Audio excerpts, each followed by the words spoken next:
Ilmu sihir yang bisa ngebangkitin orang yang udah meninggal?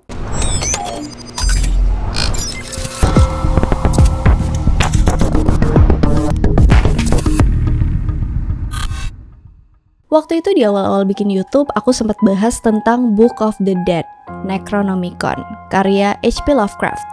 Sekarang aku mau bahas Necromancy, sebuah praktik yang diklasifikasikan sebagai Black Magic atau ilmu hitam. Dari Necromancy itu apa, asalnya dari mana, ritual-ritualnya, kisah nyatanya sesuai sejarah, dan pengertiannya yang berubah sesuai zaman.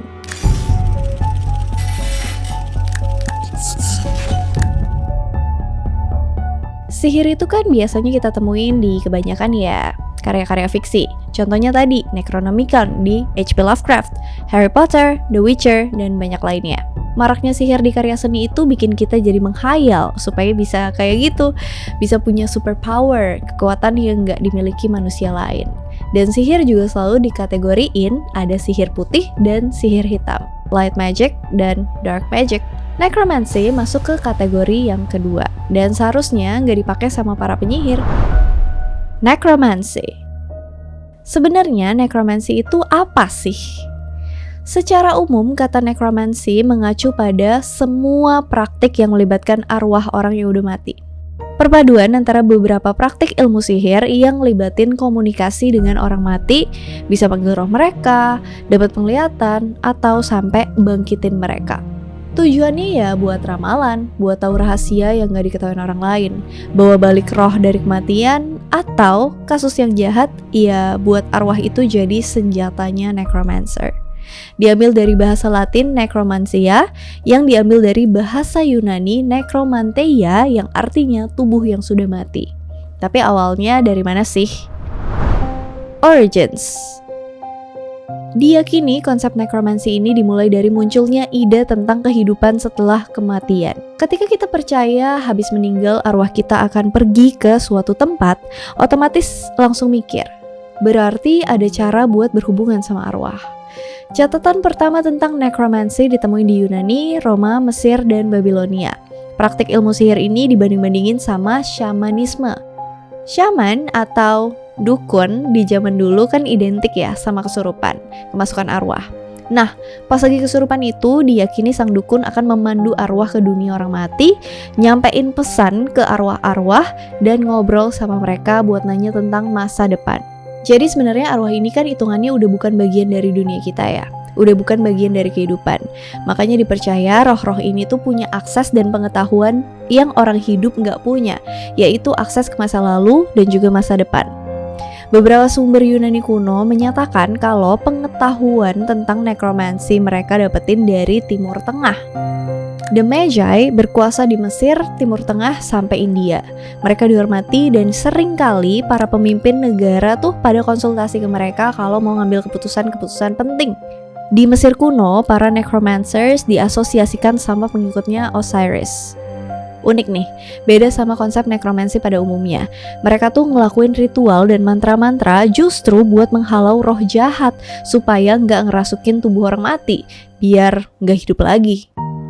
Ada juga kelompok penyihir dari Sabian yang dapetin kekuatan mereka dari bintang-bintang, terus mereka jadi bisa sihir, mampu bernubuat, dan ngelakuin necromancy. Selain itu ada perdebatan tentang asal mula necromancy dari Stone Age, zaman batu. Di zaman batu udah jadi hal umum praktik necromancy yang dilakuin sama para leluhur. Menghormati orang yang udah mati itu salah satu tradisi tertua di bumi ini. Dari zaman Neanderthals sekitar 7220 sebelum Masehi. Dalam Bible bahkan pernah disebut dalam 1 Samuel 28 diceritakan ada perempuan yang bisa manggil arwah.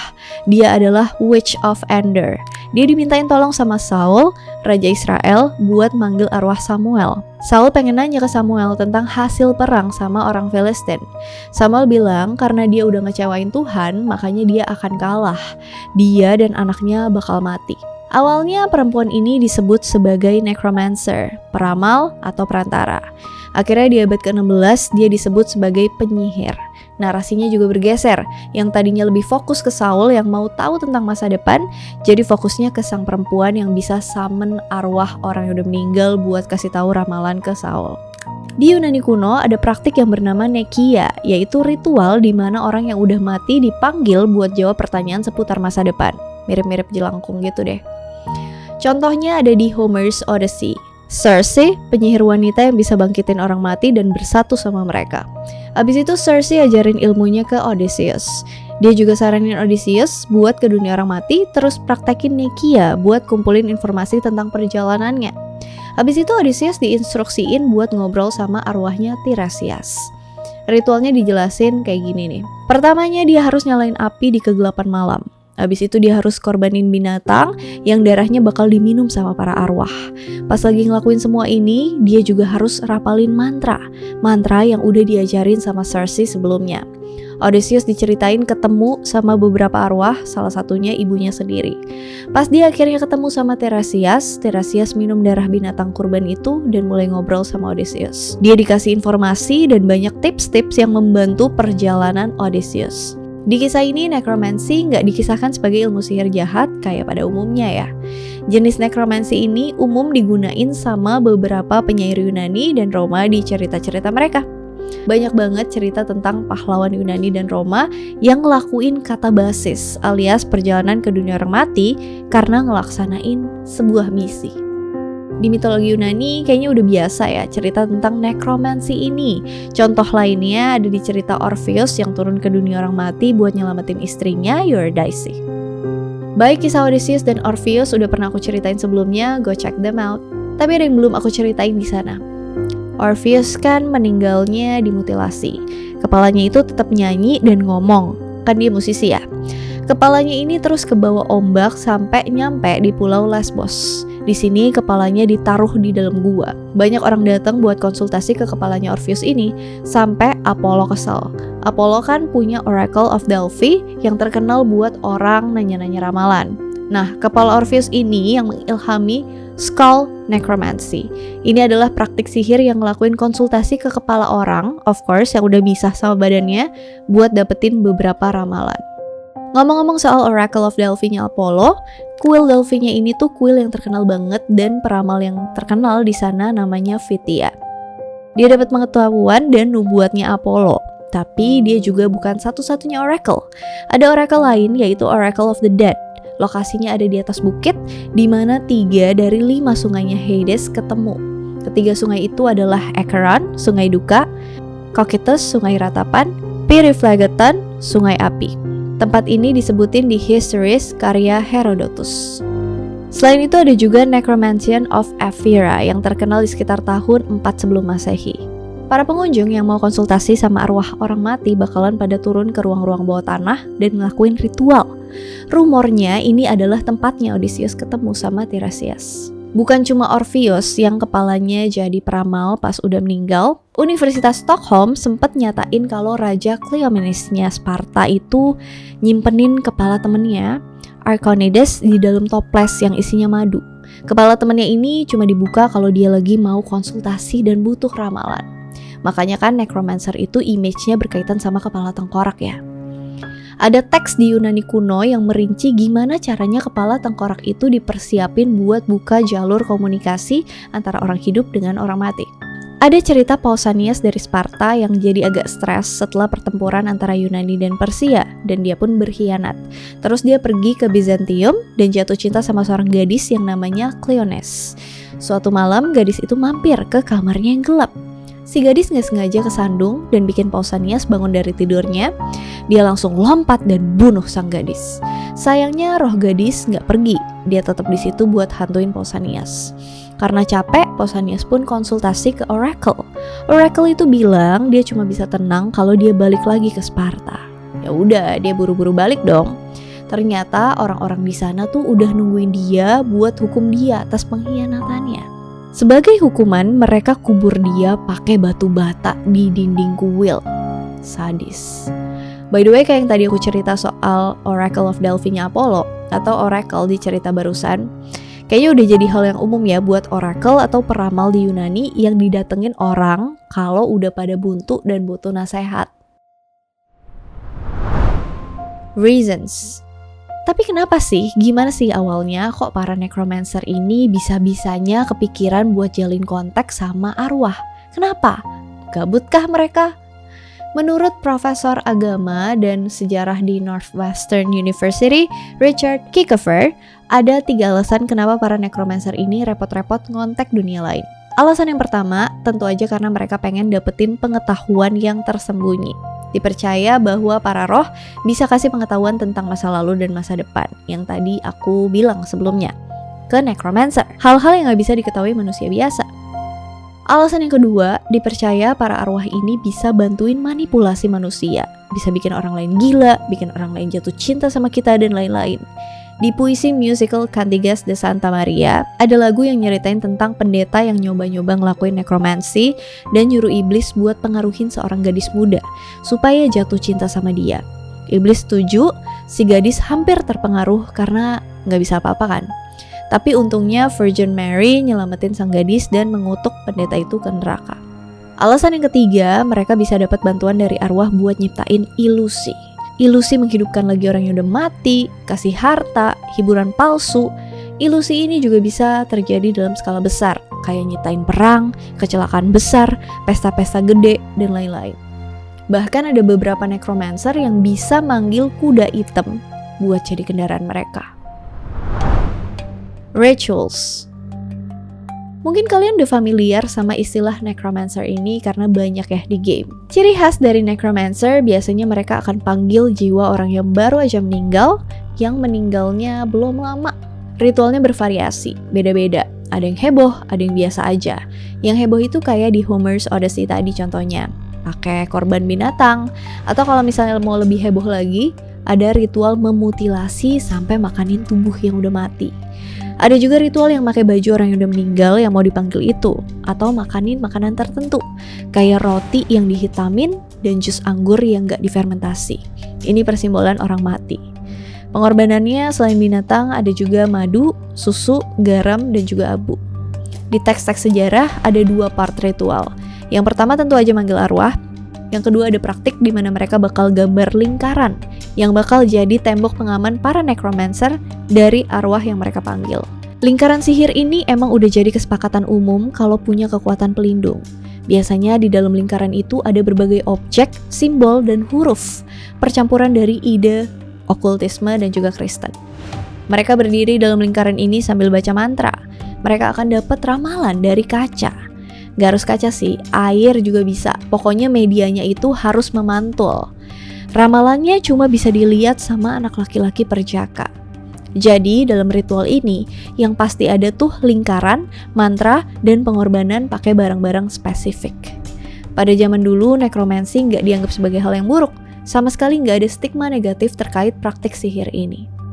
Ada juga loh satu kepercayaan atau bisa dibilang agama yang disebut Quimbanda. Asalnya dari Afrika tapi banyak dianut di Brazil, Afro-Brazilian.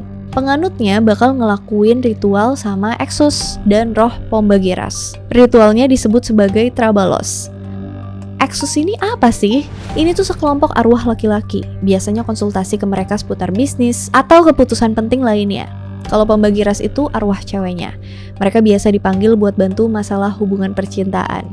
Ritualnya mirip sama nekromansi pada umumnya, ngasih persembahan juga, ram, bunga, lilin, dan makanan. Dark Arts. Nekromansi dianggap sebagai tahayul dan para sejarawan di Eropa Barat mulai mengkategorikan sihir. Pertama, ada sihir alami, di mana dinilai kalau sihir itu alamiah terjadi terhadap para penyihir karena alam di sekitarnya mendukung. Kedua, ada sihir yang membelok dari sihir alami. Dalam hal ini, nekromansi. Nekromansi adalah salah satu pelajaran sihir yang dinilai berbahaya. Sejak kapan sih nekromansi jadi black magic? Dimulai dari abad pertengahan Eropa, waktu gereja menentang keras sihir dan ilmu gaib. Gereja menyatakan nekromansi ini sebagai maleficium, yaitu tindakan sihir yang punya niatan untuk mencelakakan. Banyak kan pemikiran yang kayak gini, kalau manggil arwah orang mati, yang datang tuh bukan dianya, tapi iblis. Selain itu, praktik nekromansi zaman itu tuh pakai tanaman beracun dan halusinogen kayak Jameson weed, belladonna, atau mandrake yang dibuat jadi ramuan ajaib. Nah, diyakini nekromansi seperti itu malah membangkitkan iblis yang berkedok sebagai arwah yang dipanggil. Gereja di abad pertengahan Eropa, ya sampai sekarang juga sih, percaya bahwa kebangkitan orang mati cuma bisa dibantu atau lewat mujizat Tuhan.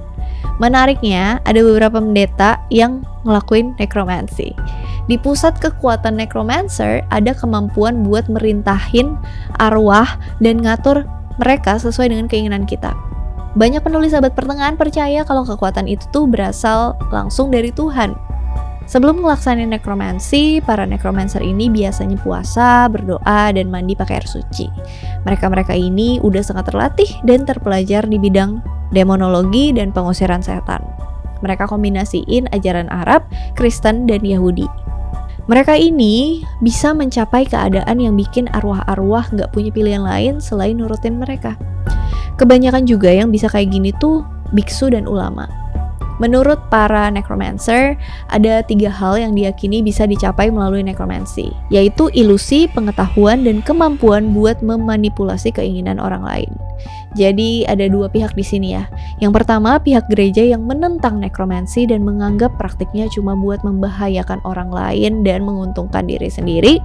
Yang kedua, yang anti gereja berpendapat bahwa nekromansi ditentang cuma sebagai upaya buat mengontrol dan membatasi ilmu sihir supaya menguntungkan pihak gereja. Sebenarnya ada juga pendapat kalau main-main sama jiwa yang udah meninggal itu tuh nggak pantas, nggak sopan, dan jahat. Harusnya biarin mereka istirahat dengan damai aja. Ini setuju sih. Dan ada pandangan seiring berjalannya waktu, para arwah yang sering dibangkitin atau dipakai sama para necromancers ini lama-kelamaan bingung dan bergabung sama iblis. Akhirnya nekromansi jadi cabang ilmu sihir yang paling gelap dan berbahaya. Fox Sisters. Ada satu kasus di tahun 1850. Ada kakak beradik yang dikenal dengan Fox Sisters, Leah, Maggie, Cat Fox. Kate sama Maggie ngeyakinin kakak mereka dan orang-orang sekitar supaya percaya kalau mereka tuh bisa berkomunikasi sama arwah. Mereka nyebut arwah itu Mr. Splitfoot. Tetangganya pun pada heboh, nanya, "Dek, ada apaan sih?" Ciri khas tetangga kepo. Mereka nunjukin bakat terpendam mereka di 14 November 1849. Langsung viral di masa itu. Kakaknya pun manajerin mereka dan karir mereka cemerlang sebagai perantara. Tapi sayangnya tahun 1888 Maggie ngaku kalau mereka selama ini cuma nyebar hoax dan ngasih tahu rahasia mereka. Bahkan sampai spill trik mereka diperagain gitu. Setahun kemudian Maggie berusaha narik balik omongannya. Ya kali Mag, mana percaya orang. Ya udah, reputasi mereka hancur dan mereka semua meninggal sekarat dalam kemiskinan. Tapi efeknya mereka bikin aspek-aspek spiritual jadi lebih diperhatiin dan populer. Modern Arts. Contoh modern tentang necromancer yaitu Sauron di Lord of the Rings. Kok bisa? Di The History of Middle-earth volume 10, Margaret's Ring, disebutin kalau Sauron bisa berhubungan sama orang mati, memperbudak mereka dan manfaatin pengetahuan mereka. Di Mortal Kombat ada Shang Tsung dan Quan Chi yang sama-sama warlocks dan penyihir yang punya kemampuan necromancy. Ada juga necromancernya Ragnarok. Di Harry Potter, si Voldemort juga punya kemampuan necromancy nih. Di Game of Thrones juga ada Night King yang bisa bangkitin orang mati cuma dengan ngangkat tangannya. Bangkitin pasukan orang mati itu kayaknya jadi salah satu kekuatan necromancer yang paling umum ya. Contoh-contoh ini adalah contoh necromancy yang bertujuan buat ngerugiin orang lain karena dilakuin sama villain. Tapi kan necromancy nggak selamanya black magic, dan necromancer juga nggak semua jahat. Contohnya Odysseus atau Shuri, adiknya T'Challa Black Panther. Dia juga punya kemampuan menghidupkan kembali orang yang udah mati, tapi dia nggak jahat. Ada juga Dr. Frankenstein yang bisa nyiptain satu makhluk baru dari kumpulan orang mati, yang pernah aku bahas videonya sebelumnya. Kalian tahu Ouija board kan? Nah, itu salah satu mainan necromancy. Contohnya kalau di Indonesia ya mainan jelangkung. Alright, that's all about necromancy yang bisa aku sampaikan ke kalian. Kalau misalnya ada yang mau ditambahin, ada yang salah pengucapan, atau ada yang kurang, ada yang misinformasi, boleh komen, please do correct me if I'm wrong. Kalau kalian mau request, boleh juga kalian bisa cari dulu videonya apakah udah pernah aku buatin atau belum. Di playlist aku udah aku kategoriin satu-satu. As always, thank you so much for watching. Hope you guys like it and see you on my next video. Bye.